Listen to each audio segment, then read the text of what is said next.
Hello, welcome along to the Rangers Rabble Academy. We can't really call it a review because it hasn't started yet, but welcome along to the Rangers Rabble Academy review. I'll just call it the review stuff. I'm joined by the man who knows more than all, William Orban. William, how are you? I'm all good, mate. What about yourself? All good since we spoke about 2 hours ago, 3 hours ago. It doesn't feel like it was that long. I feel like I've been doing the stairs. Maybe watched a bit of television, made my dinner, and then back on another podcast. So it's all good, mate. So I'm happy. I know, and I'm playing football at 7:30. So in this heat, I was trying to figure out a way to cancel it, but there you go. Right, okay. So we're here to talk about the academy. Of course, we couldn't talk about the academy unless you were here, William. Before we get into the squad, the fixtures, etc., for yourself, and we'll start with the B team. How's the B team looking so far this season? Because obviously there's been quite a few that have went up to the first team. Obviously, every year the cycle changes. As you spoke with Craig Mulholland, how's things looking for the Rangers B team? Yeah, I think it's fair to say it's been a bit mixed at times. So they played a closed door game against Dundee to start off the season, a 5-1 victory. But yeah, again, I think it was quite a young Dundee team, so maybe you can take that into consideration when you see the final score. Elgin, that was a testimonial, which in the end Rangers won quite comfortably 4-0. And then probably a bit of a dunt for the B team, the 6-3 loss to Glentoran. I think, to be honest, we just didn't defend well that day. I wasn't able to get to the match myself. I actually just watched it on the Glentoran live stream. But yeah, look, the defending on the day wasn't good enough, and I think it's obviously something that they'll continue to work on, because basically every cross ball that came into the box, we didn't look like we were going to be able to, sort of handle that. Was it the Glentoran first team, Willie? Yeah, it was, but I still don't think it excuses some of the goals we lost. I think with the players that were over there, I think we're better than that. And I think anybody that's even seen that group, I know obviously not everybody would have seen some of the under-18s previously that have moved up, but they're better than what they showed on that day. And I think that was a bit of a disappointment. After that, it was obviously a trip to the Czech Republic where they played in a tournament. So they get beat 3-2 off a MSK Zelina, which I think was a bit of a disappointment yet again, because when you saw like the strength of the squad, I thought Rangers had a good chance of winning it, i.e. winning all 3 games. So that was a disappointment. Then they carried that up the next day with a 4-0 victory against the host Victoria Pilsen. And then obviously the last game of that was Aston Villa, which was a 4-2 win. But unfortunately, MSK Zelina won all 3 of their games, so they won the tournament. So I would say overall for pre-season, it's probably been a bit of a mixed bag. That's pre-season for you, but at any level. Yeah, I think that's a big thing. It's a bit like the first team at any level. You can't look too far into pre-season. But obviously, I suppose just being a Rangers fan in general, you just expect like to win games of football. So when you lose and you see there's maybe a problem there, you hope they can fix it. And I think obviously since the Glentoran game, they've obviously worked on the crosses into the box, because when you play in the Lowland League against some of these teams, the ball's just constantly coming into the box from wide positions. And if you can't defend that kind of ball, then we're probably going to lose quite a lot of goals over the season. On pre-season, actually, I should say, it's something that I meant to ask you before we started. Obviously, look, there's under-18s that would have left Rangers at the end of the season. There's under-18s that would come up into the B team. How early are they kind of told, the under-18s, that they're going to be brought into the B team? Because obviously they've got to then get themselves ready for, obviously, what I would imagine would be a tougher pre-season than normal. Well, I think for sort of depending on the player's age, there's some guys who obviously become too old for the under-18s, so they automatically move up. There's other players who will just be deemed that they've maybe had their one season in the under-18s and then they'll move up to the B team. Or somebody like Zach Lovelace, he's still only 16, but he's not going to play for the under-18s. He's going to play for the B team. Just because when you sign somebody from the English Championship who is obviously very highly sought after, I would imagine he might be one of those guys who will possibly do some training with the first team and play games for the B team, a bit like what Leon did last year, what Alex did, etc. Because clearly the kid's a talent, and I think playing him the whole season in the Lowland League, I don't know if that's going to benefit him. But I think early on, because he's going to need games, he's going to need minutes, I think starting off in the Lowland League makes sense, just to make sure that he's not gone a long period of time without playing any football. The question that's always going to come in, and I watched, obviously, the interview with Mulholland that you done, which is in the description if anybody hasn't seen it yet. Excellent interview. The question, Willie, that you're always going to get, and in fact, before I bring it up, if you do have a question, and you can put it in the comments, absolutely, but you can also give us a wee phone on 01416287237 if you've got any questions for William, not me. He's the expert, I'm no. But the question you're always going to get, Willie, and it comes from our good friend Curry Muncher. Who should we be looking out for? Who is likely to impress? Now, before you answer, I think that's always a difficult question to ask, especially at youth level, because as Craig Mulholland says, the one thing Rangers don't want is extra pressure on these young boys, and probably even more importantly, what he doesn't want them getting big heads. He wants them to stay grounded. Yeah, look, and that's the difficulty. But then you've also got to see the other side of it, where, you know, for any of the supporters last year that turned up at Dumbarton and watched the home games, or they turned up at any of the away venues to watch the B team, you know, anybody that was at the ground would have seen how talented Leon was, how talented Charlie McCann was, Tony Weston, Cole McKinnon, etc. You know, so like it's difficult to hide the quality of players when you're watching the boys play. You know, like I'm in a fortunate position that, you know, even with the closed door stuff, at times we're able to get in and watch the matches. So like, we're fortunate in that kind of point. But for the B team, if anybody wants to come and see the boys play, you know, they can see the ability. For me, I'm excited to see Robbie Ure this year. I think Robbie will be a really good player for the B team. He obviously scored some goals last year for the B team while playing for the 18s. I think he could be a monster, you know, this year. I really do. Excuse me. Also, Zach Lovelace. I mean, I don't know how many guys have seen the size of this kid at 16, but by God, he's some size of a lad for 16. I mean, he could bully like men, it looks like. So it'll be interesting to see how they set up. And obviously, they've signed the boy Connor Young from Hibs.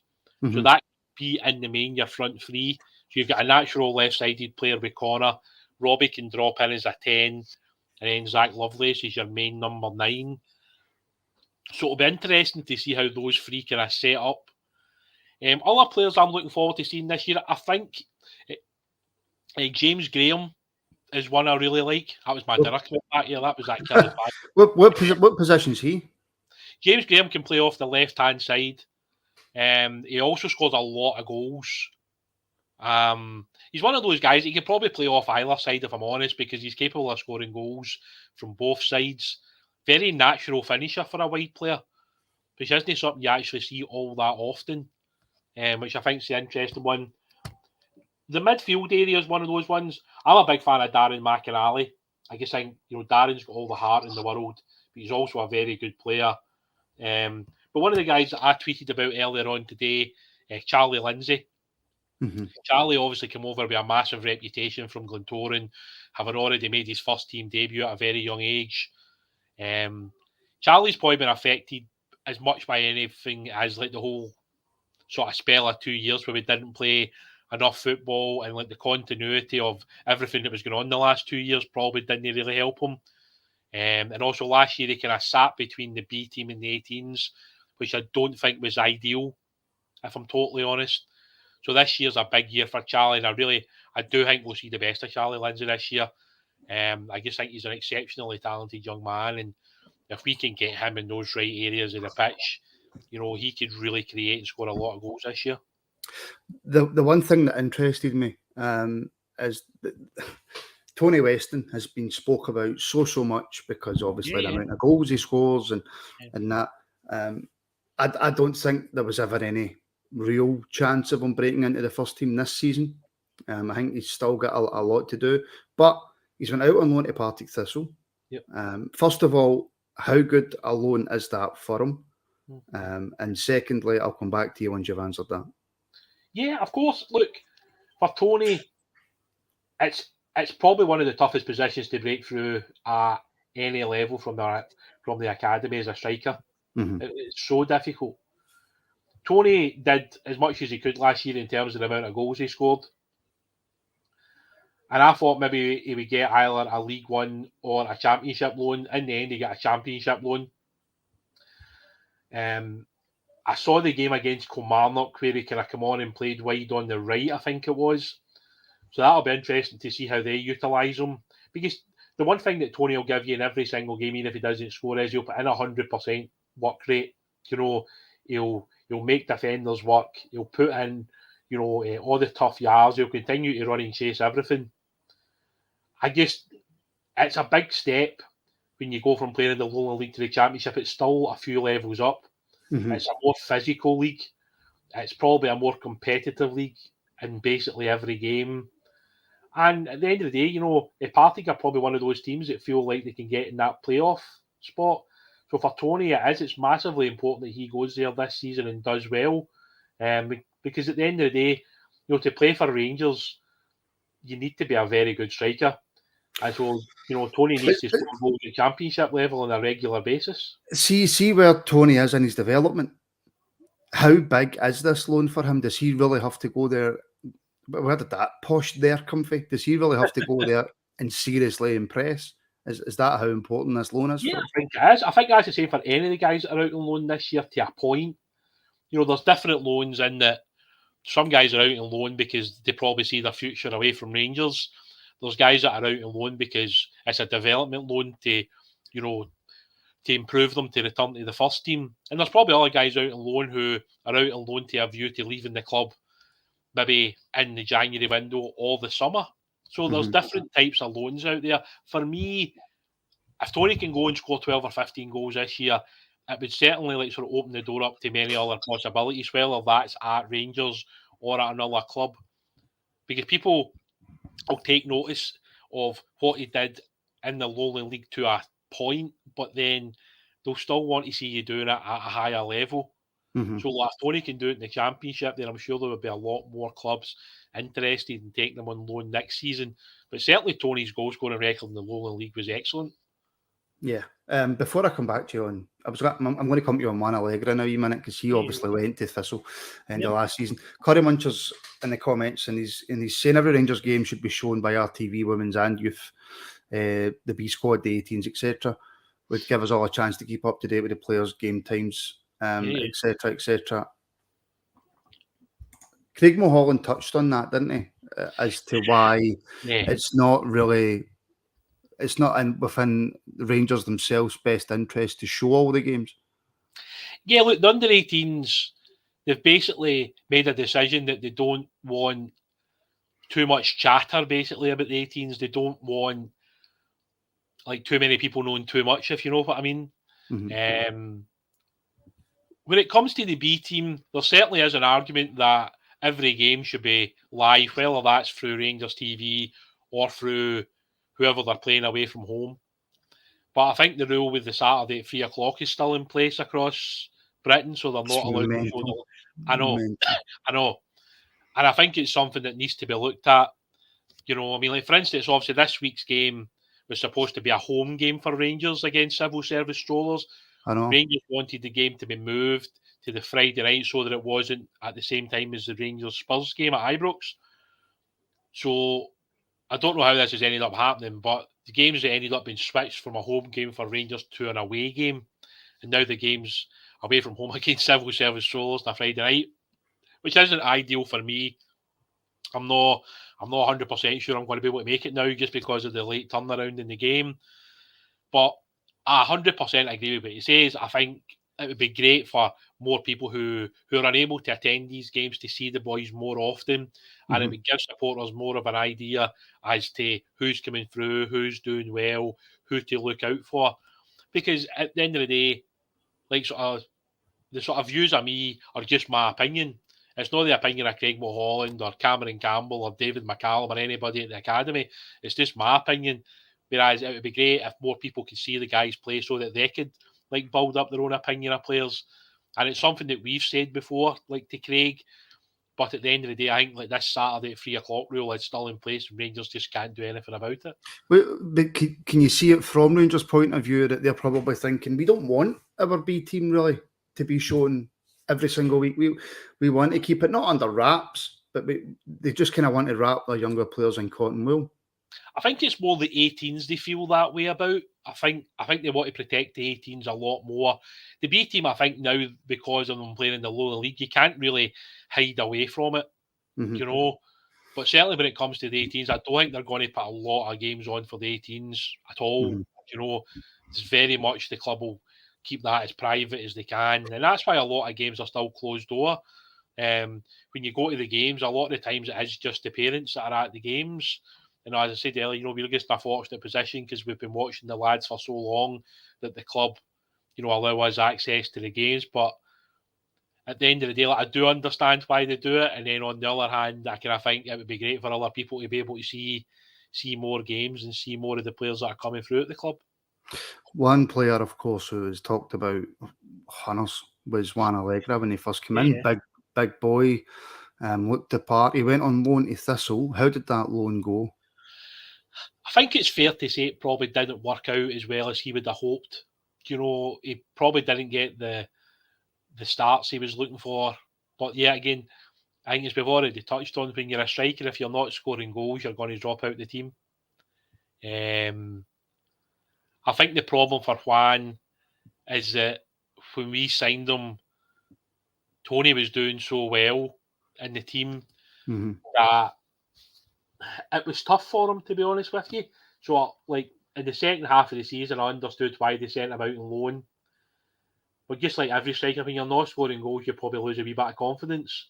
So it felt like this summer he was probably going to have to take a step down to take a step back up again.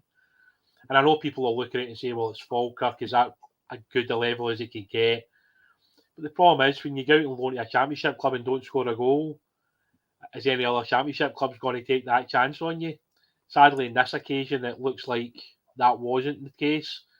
And you know, a Falkirk team that's obviously going to be chasing promotion in League One is where he's going to end up along with Kai Kennedy. I'll come back to you about Allegra in 2 seconds, but we've had a super chat in from Senator. The risk with making every B team game live is a reduction in attendance. Got Alex and Charlie watching your live stream for the first time. Good work. Thank you, Senator. Is the risk of making every B team game live is a reduction in attendance? Is that fair? Yeah, it is. Of course it is. It's just like live television all over the world, isn't it? You know, if you can sit in the house and watch it for the comfort of your couch, rather than having to travel to Dumbarton on a Tuesday night in the middle of winter, you know. So yeah, of course it is. But I also think, like, I get both sides of the argument.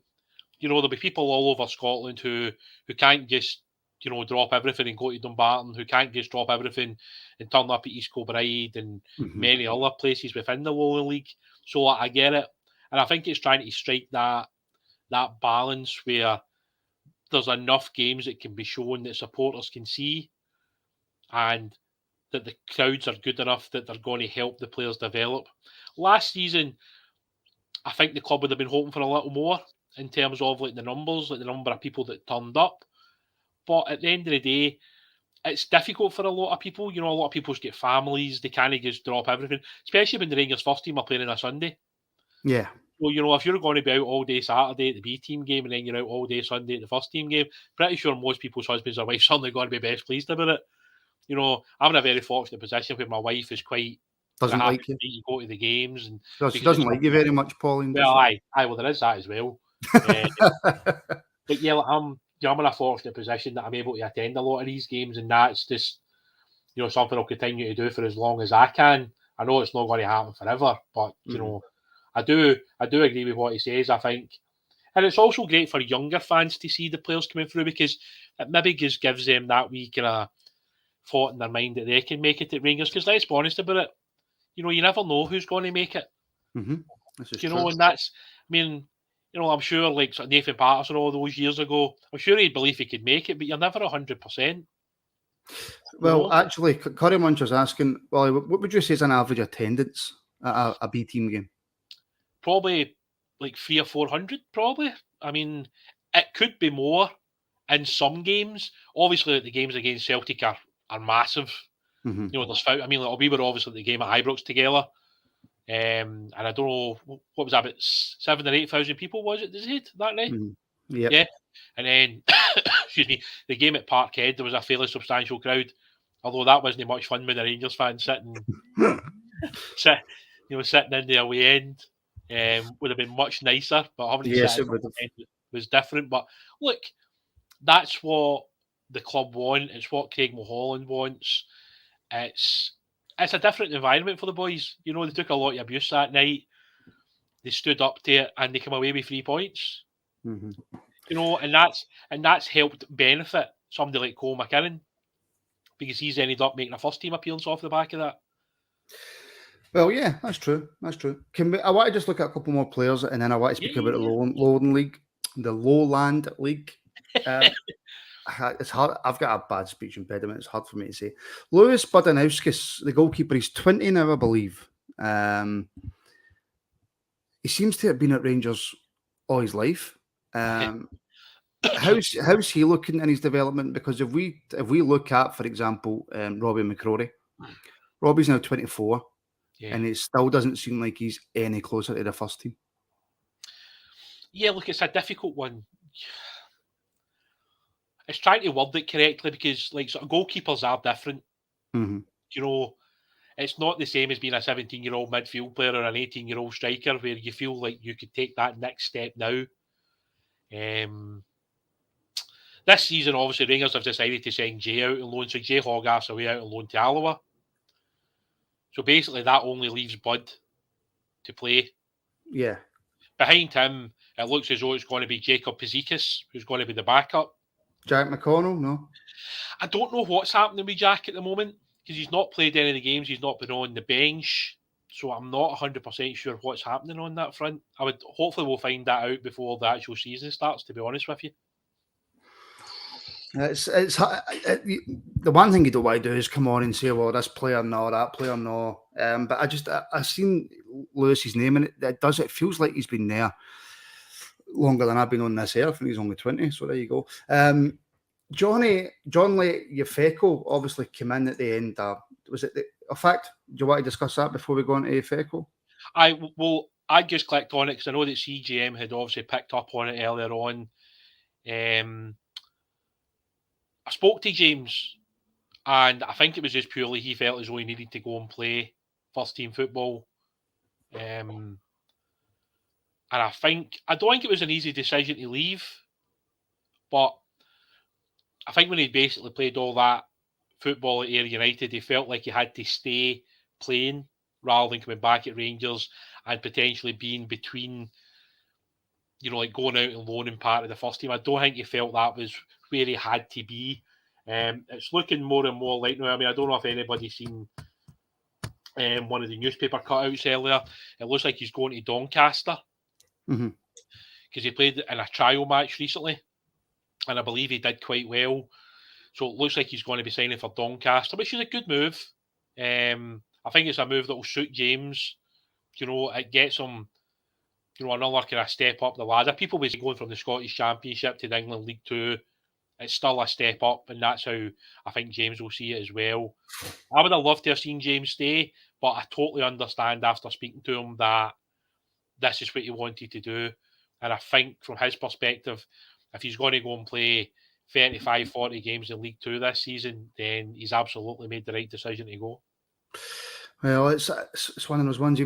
James was very highly regarded, and somebody that I think a lot of people, even people who don't necessarily take a lot of interest in the B team, I think it was a player that a lot of people thought was going to come through. We've got a question from Twitter. What are the age rules for the Rangers B, and how many of last year's team can still play in the Lowland League? Well, a lot of them has already been out on loan, and that's the difficulty.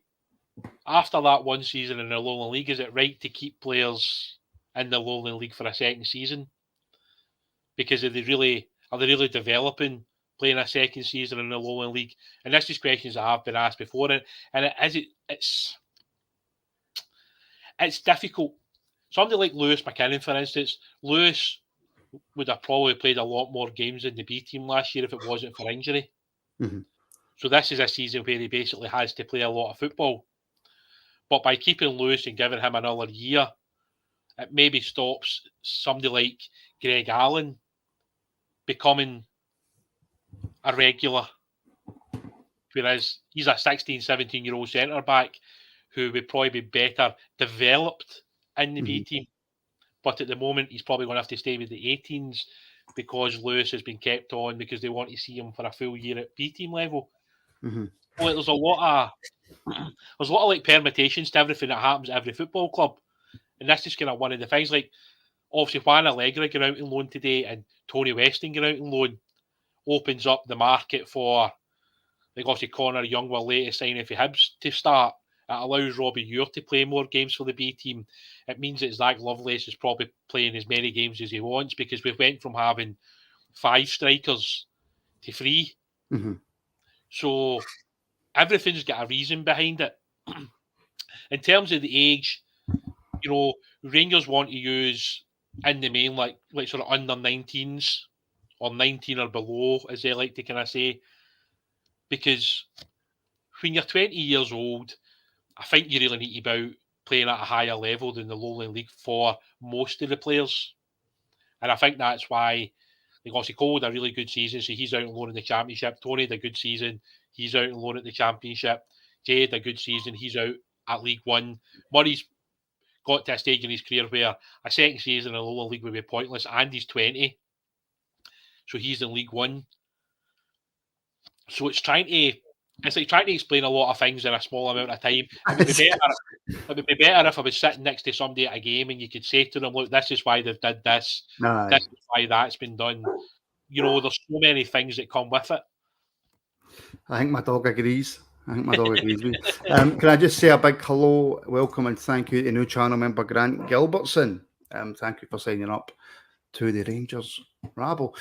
So I was talking about Johnny Fecko. I think that's how you pronounce it. Came in, was it late last season? John Lee came in. I think John Lee came in the kind of second half of the season. I think it was the January window we got him. His contract at Leicester had ran out, but I think he was still injured at the time. So as the Rangers took him in, gave him a contract until the end of the season. And he obviously played some games. But unfortunately, at the moment, he's injured. He did sign a 2-year extension, which keeps him at the club until 2024.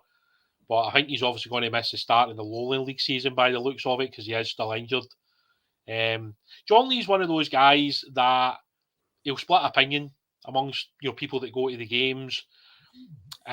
Some would say he's not done enough. I'm kind of in that mold at the moment. I don't know if he's done enough to start games, given the players who's currently there. Others would say, well, is 6 months really enough time to be judged, etc. So these are the things that, yet again, some supporters would agree, some people would disagree. When people are talking about like sort of Johnny Fecko coming in to take over from Calvin Bassey, like people probably shouldn't really say things like that.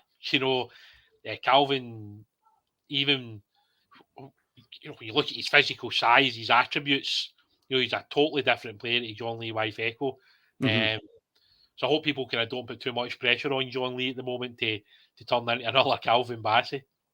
I don't think there's many that would come in and be able to turn into a Calvin Bassey. Listen, somebody well, somebody I've spoke to, somebody we've interviewed, somebody who's quite infectious and has his attitude. I don't know anybody at Rangers who's got a better mentality or attitude than Robbie Fraser, young left back. Is there any possibility? I mean, I know we've been Rangers today. I think we're linked with Yilmaz and a kind of £6 million move. So if that goes through, probably not. But obviously, with Bassey going, all we've got there right now is Barisic. Is Robbie in a place where we could have possibly seen him make a few first-team appearances this season? Well, I think that's an interesting one with Robbie. I mean, it looks like Robbie is going to play a second season in the Lowland League. I didn't think he would. But it looks like the club have obviously made the decision that Robbie will train kind of between the B team and the first team, and he'll be kept this season for the B team. It might be that Robbie ends up on the bench maybe in some of the early rounds of the Cup, and that might be an opportunity. But yeah, look, Robbie's a great lad. And, he's got a terrific attitude. Brilliant. He's a guy that's a leader. he is a captain. Robbie is a proper captain on the pitch. I love the way that he plays the games, even from a young age when he was a midfield player. I loved his tenaciousness. I love the way that he plays the game. A bit like Darren McInally. He's very similar in terms of the kind of mentality that they've got when they play the game. I absolutely love players like that. I love players that are fully committed. I like that type of player. And to be honest with you, a lot of players might not have handled the transition from central midfield to left back, but Robbie did. And then he realised there was certain things that he had to develop to become a good fullback. And he went away and he worked and he worked and he worked. And he's now a very good left back. And he was probably one of the most consistent players in the Lowland League last year for Rangers. And that says a lot about the kid, about his mentality, about his work rate. And, I obviously speak to his dad. His dad's a nice guy. And, it must be tough for a parent. I know he would have loved Robbie to come on in that final game of the season against Hearts, and it's tough. It's every young boy's dream as well as their parents' dream to see their kid play for Rangers. Aye. Hopefully Robbie does get his chance this season, maybe in one of the cup games where he can come off the bench, because I know his mum and his dad would be so proud of Robbie.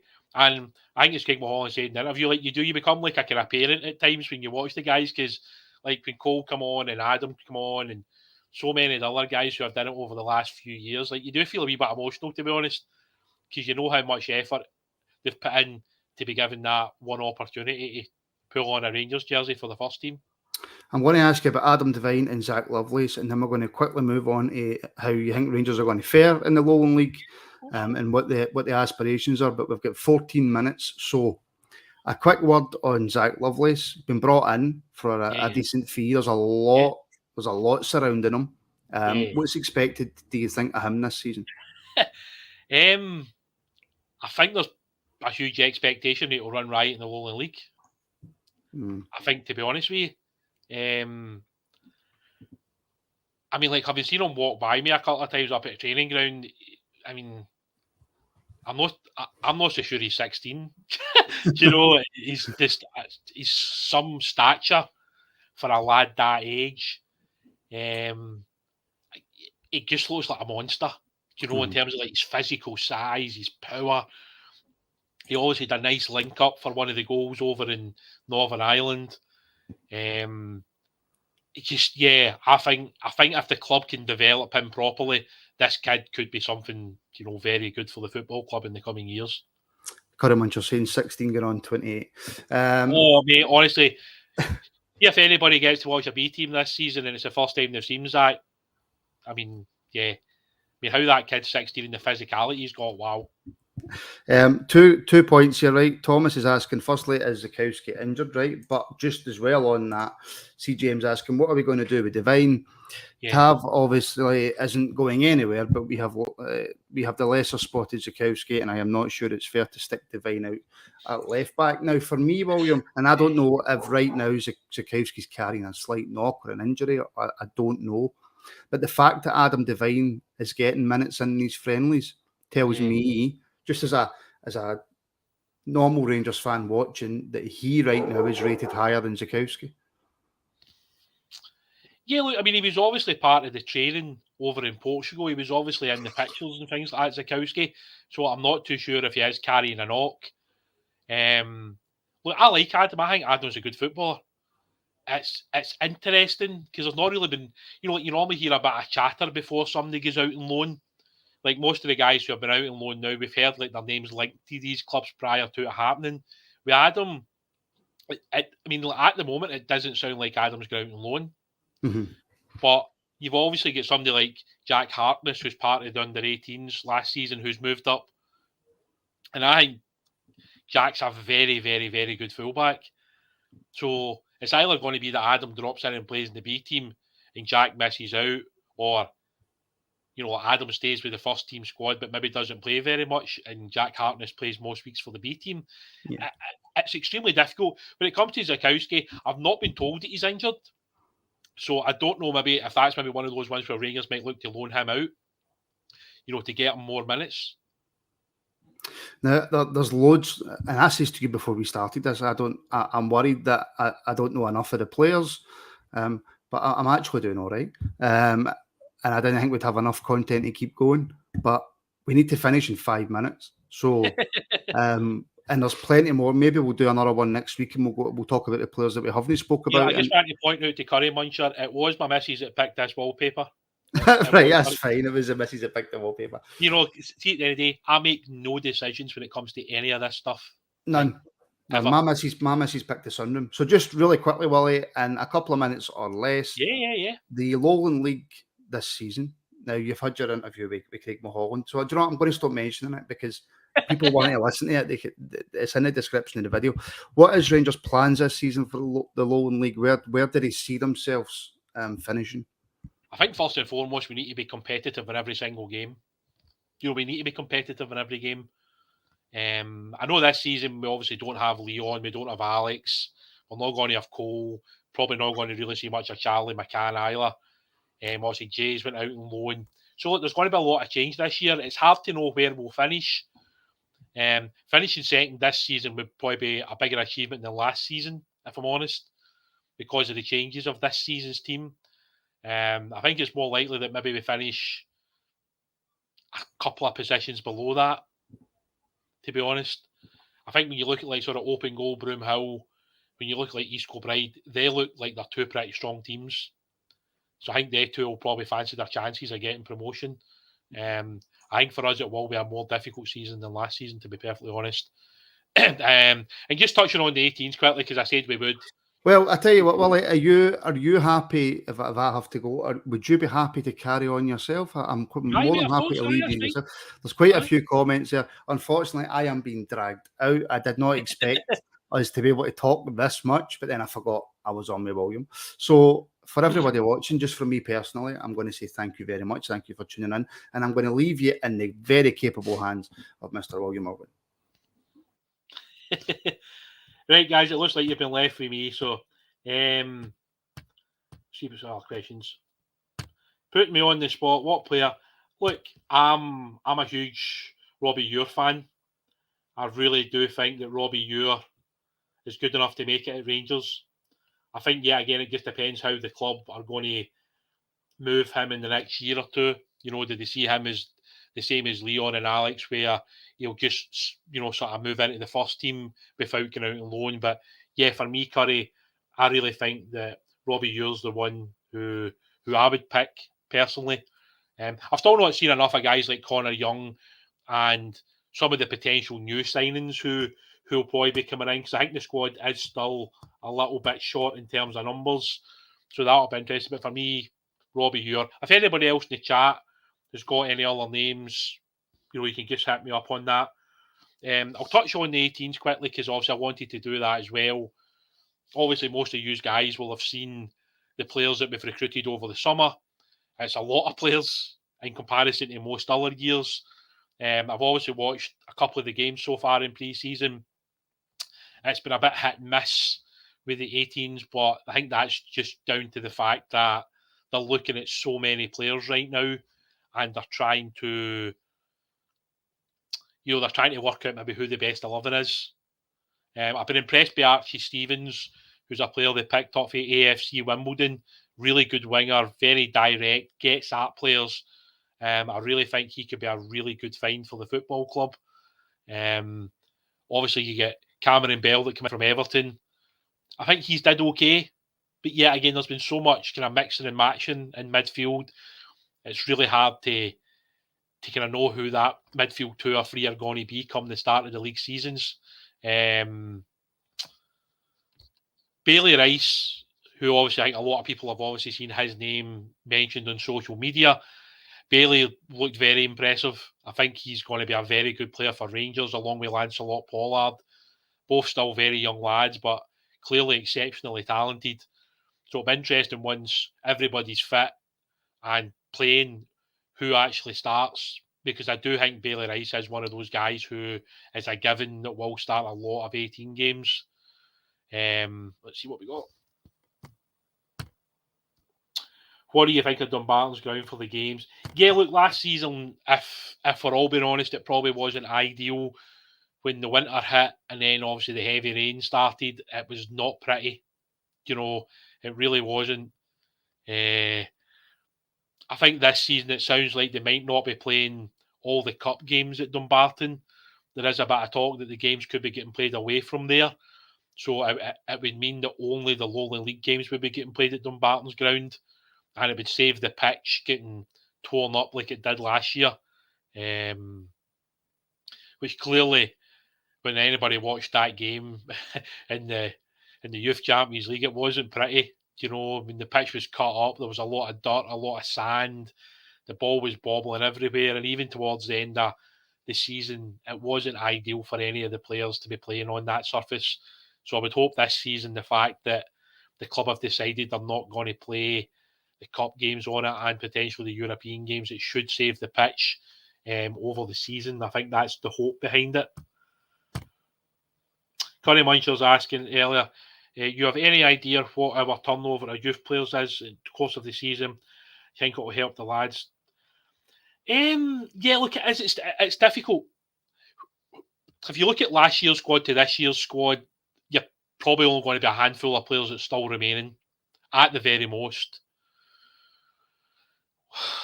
Come the end of the season, it'll be interesting. If somebody does really well in the first 6 months of the Lowland League season, would we send somebody out in loan to develop further? I.e., if Robbie Barr has an excellent 5-6 months, would Rangers consider sending him out on loan?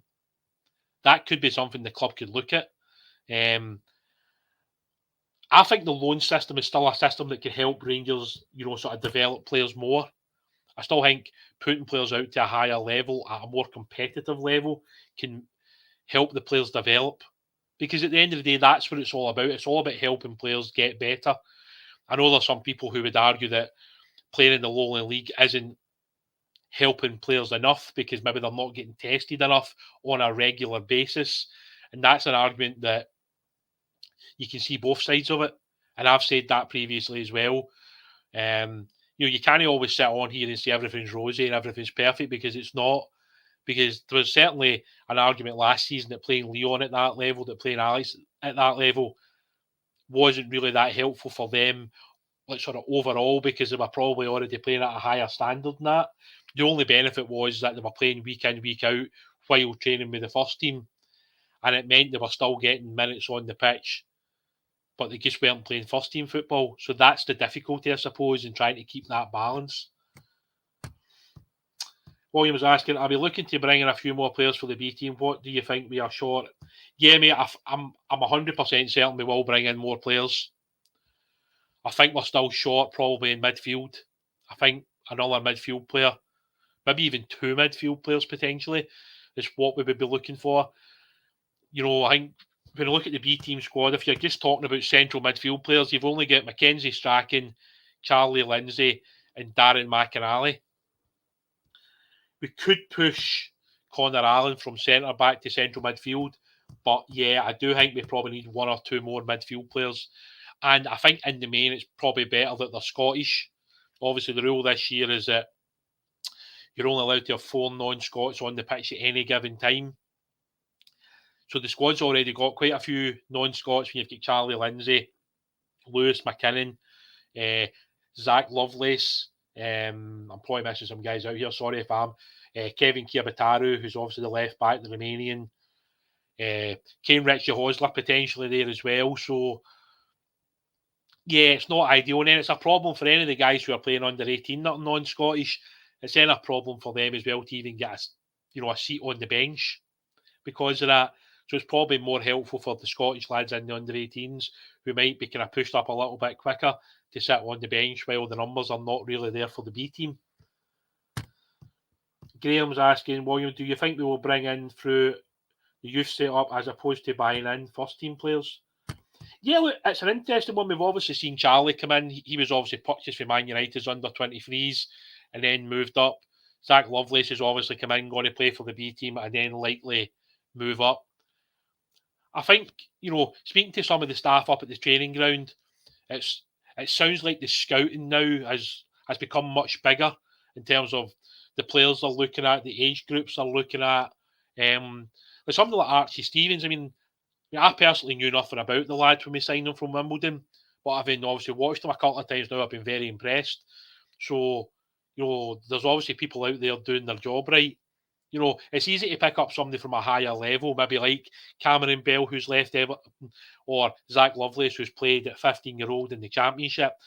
How many people knew about Archie Stevens that was playing for Wimbledon? And you bring him in as a 16-year-old.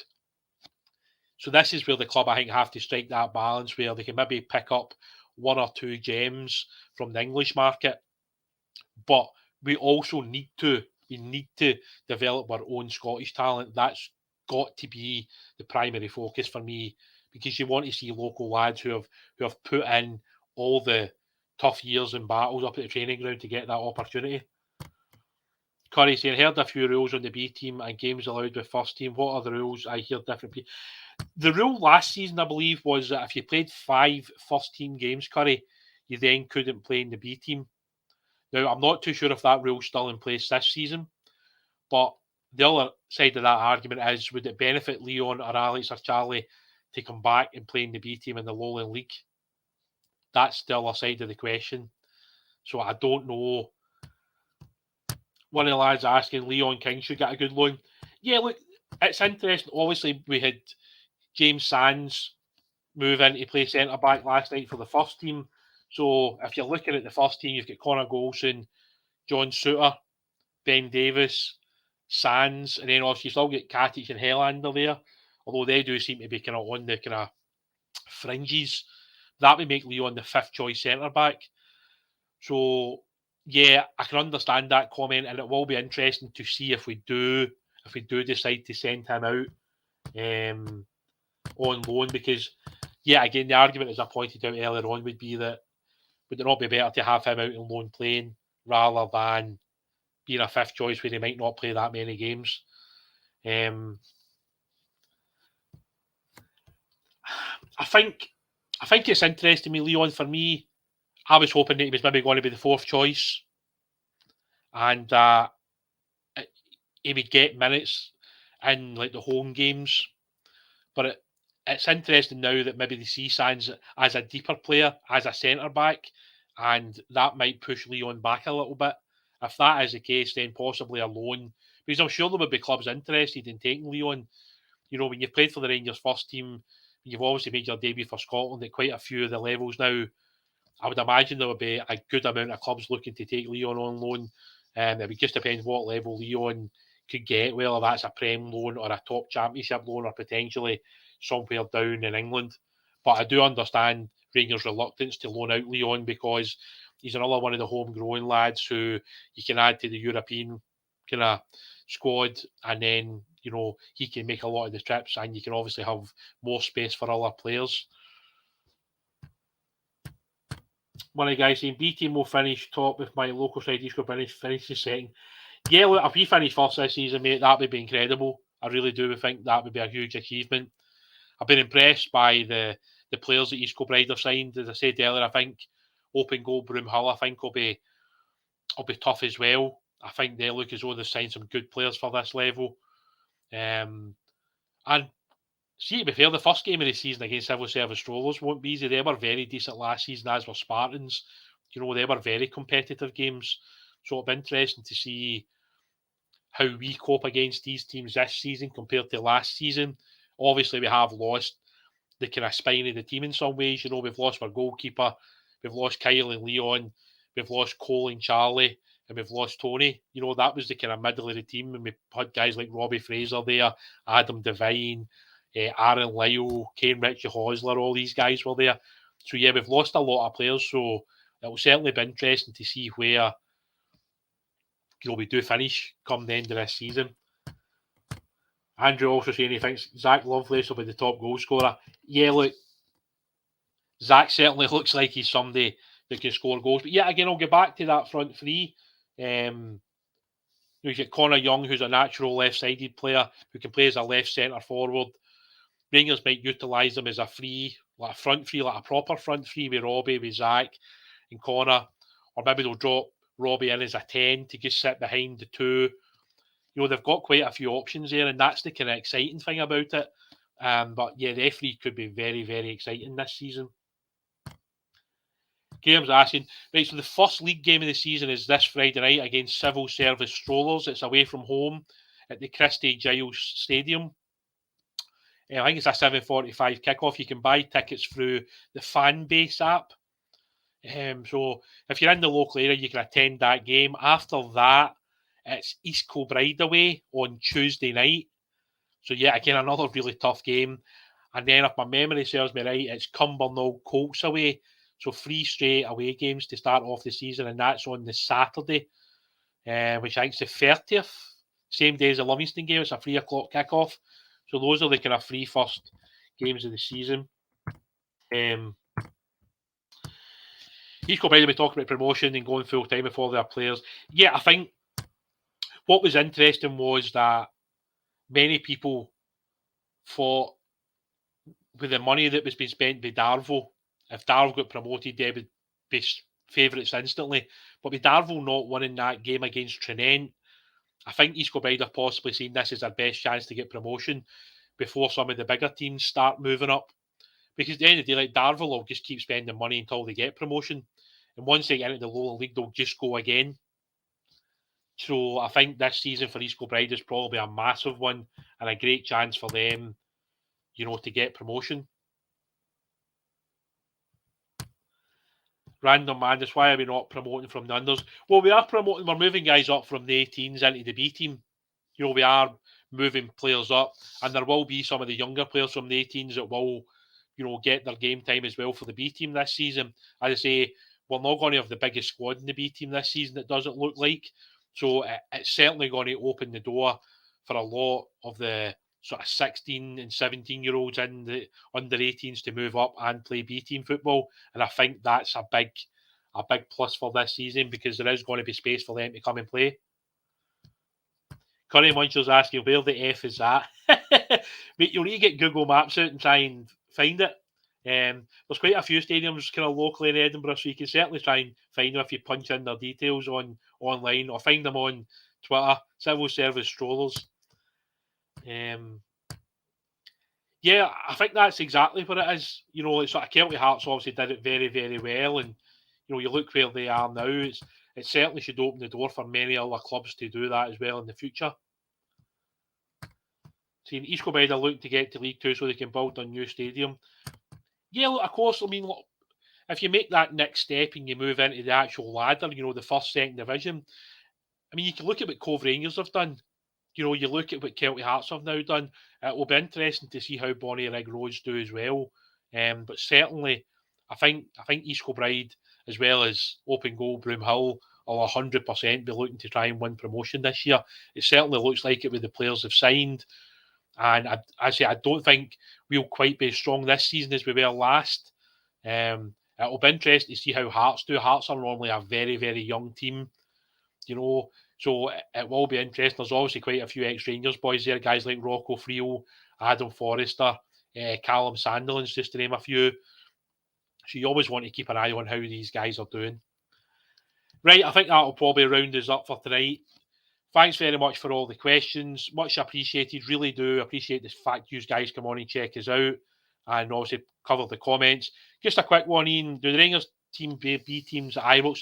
Hopefully we'll play Celtic this year at Ibrox. That would be the hope again. Yeah, again, I don't think that's been confirmed, but fingers crossed we do get that game at Ibrox this year. William, just last question before I go. I thought we'd have seen a few more Dutch and Belgian players. Yeah, look, I think there was also a lot of chatter with Dave Vos coming over. And obviously we brought in a kind of new head of kind of academy, the kind of job that Graham Murty was overseeing some of the players. But so far, there's not been any kind of inclination that that's going to happen. But yeah, look, you never know. There's still time in the window for moves to happen. The big problem being, as I said, if they bring them in for the B team, you're only allowed 4 non-Scots on the pitch at any given time. And we've already got 4 or 5 guys there. So bringing in more non-Scots might not really work out that way. But as I said earlier, thanks very much, guys. Much appreciated. Take care of yourselves. And I'll speak to Martin about doing another pod next week, potentially. And we'll hopefully see you all again very soon. Cheers.